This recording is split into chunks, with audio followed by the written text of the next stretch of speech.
Under the proposed model, the Big Ten and SEC would get 3 automatic bids, with the ACC and Big 12 getting 2 each. A group of 5 would have 1, and there would be a few at-large spots there. The model would also make room for Notre Dame to enter the field if they finish in the top 14.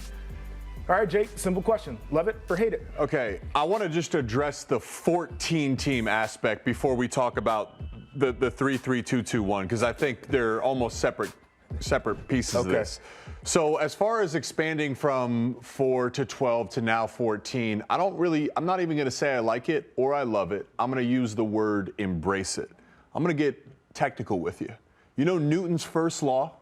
An object in motion remains in motion once it's set in motion, okay? So once we did away from the BCS to the 4-team, this was always inevitable. As soon as we went to 12, I'm sitting here thinking, oh yeah, further expansion. I wouldn't be surprised if we're talking about even further expansion down the line. So I'm going to embrace it. I'm not going to resist it. The part of me that hates it understands that there's a cost to this, right? There's a cost to all the change in college football. There's going to be teams that are left behind. There are going to be teams that get rubbed the wrong way. All of this is leading towards 2 super leagues and a complete uprooting of what we thought college football to be a long time ago.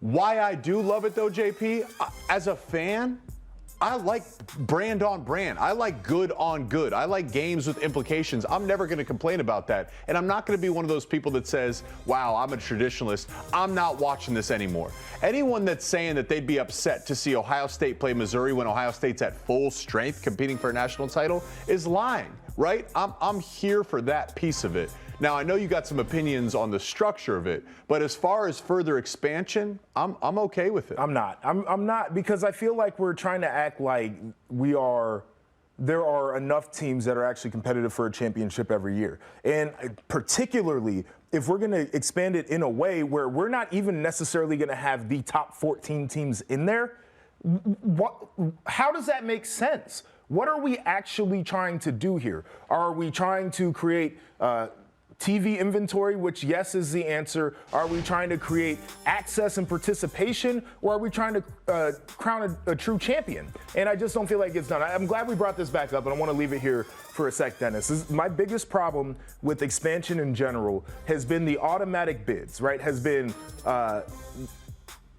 places that are set aside for conference tie-ins, whatever the case is, because you get into this scenario. The Big Ten, what is that? 5 teams that they should have had because they were top 14 heading into the after the final ranking there. You got the SEC. How many teams is that? 7 teams should be in the ACC. Look at them. The Big 12. Those 2 conferences would have 1 more team apiece automatically in there. Okay. For what? Yes. Why are we doing that? Arizona, 14. That's the best team in the current iteration of the Big 12, and they would get another team in, and I'm supposed to sit here and say, well, this is the best way to crown a champion. Oh my goodness. Okay, I'm with you. I'm not here for auto bids. Like if it's really about expansion and trying to crown a champ, you have to eliminate auto bids. But where I will push back on you is to say that outside of the 4, no one really has a chance.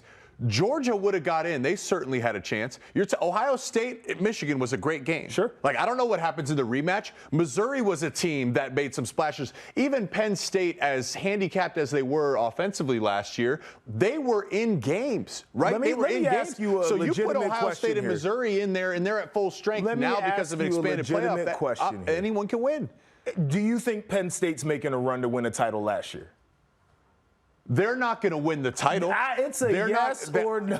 They're not going to win the title, but so making a run, can they win one of those early round playoffs? What are we doing? It's the same thing as winning the bowl game as it is. But we have gotten into this thing, and it bothers me, where people have said that the games do not matter. And I will go back for ages and tell you that they have always mattered until people with loud mouths on TV said that they did not matter. People gave a damn about the Citrus Bowl. Once upon a time, the Outback Bowl was important. There was nobody who would ever tell you a Peach Bowl or a Cotton Bowl didn't matter. And then all of a sudden, people started telling us this. And it's ridiculous because now we're essentially like, okay, well, we'll just make the Peach Bowl into the expanded playoff and people will give a damn. And like 10 years ago, before the CFP even started, people always cared. Nobody opted out and folks watched the game. This is ridiculous. But you're right.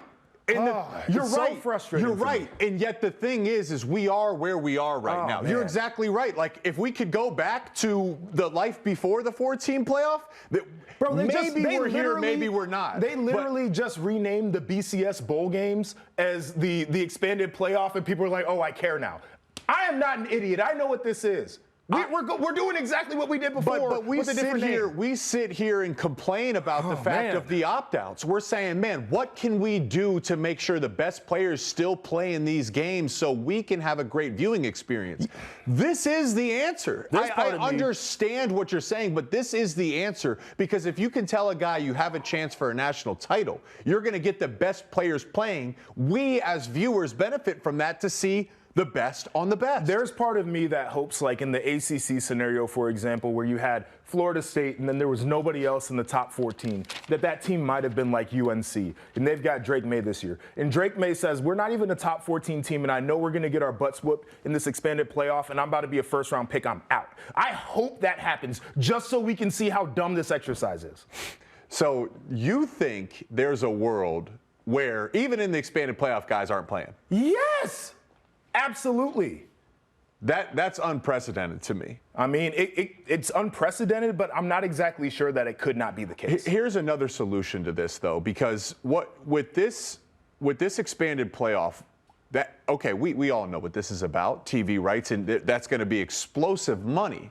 All of a sudden, I think what you have to do is you have to start sharing from this pot. It's the only way we're going to get it to really share matter like that. It's two parts. One, you're putting more importance on the game. I agree. Games used to matter, and then they didn't matter. The fact of the matter is right now they don't matter, and we have to change it. They always matter. That's the expanded playoff. They've always mattered. But to some guys, it doesn't matter as much as your health to go start your career healthy in the NFL.